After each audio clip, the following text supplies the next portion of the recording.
On me pose souvent la question, qu'est-ce que c'est un travailleur autonome? Un travailleur autonome, ça va être souvent beaucoup plus large qu'on pense. En réalité, aussitôt qu'on on génère un certain revenu pour lequel c'est pas un revenu d'emploi, donc pour lequel on n'a pas notre fameux T4, souvent on a un revenu de travailleur autonome. Donc si on prend l'exemple de quelqu'un qui a un chien à la maison, qui a une portée et qui décide de vendre les chiots en question, ça représente un revenu de travailleur autonome. Donc, si vous pensez générer des revenus de travailleur autonome, restez jusqu'à la fin, je vais vous donner des trucs à faire et ne pas faire.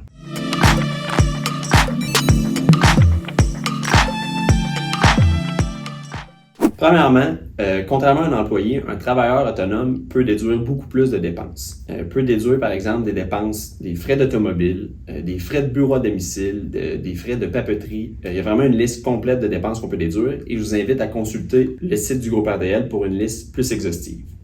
C'est sûr que pour déduire nos dépenses, ça demande un suivi plus rigoureux. On doit conserver les reçus, on doit faire une certaine comptabilité pour faciliter le suivi.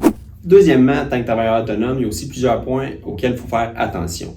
Si on pense au paiement des impôts, par exemple, dans le cas d'un salarié, c'est assez simple, on a une retenue sur notre paye, donc on arrive à la fin d'année, on n'a pas de mauvaise surprise. En tant que travailleur autonome, c'est pas le cas. On n'a pas de retenue à la source. Donc souvent, on paye nos impôts quand on vient produire notre déclaration d'impôt en fin d'année. Donc, on le voit souvent en pratique, il y a des gens qui font le saut parce qu'ils ont des bons montants d'impôts à payer à la fin d'année. C'est le même principe pour les cotisations salariales. En tant qu'employé, on a une retenue directement sur la paye, mais en tant que travailleur autonome, on doit payer nos cotisations en même nos déclarations d'impôts. Il faut faire attention aussi au niveau des taxes. En tant que travailleur autonome, si on génère un certain revenu, il peut être nécessaire de s'inscrire aux taxes. Normalement, à partir de 30 000 de revenus annuels, on doit s'inscrire. Consultez votre professionnel pour déterminer si ça s'applique à votre situation ou non. J'espère que ça vous a éclairé un petit peu plus sur le sujet. Pour plus de trucs et astuces, abonnez-vous à la chaîne YouTube du groupe RDL.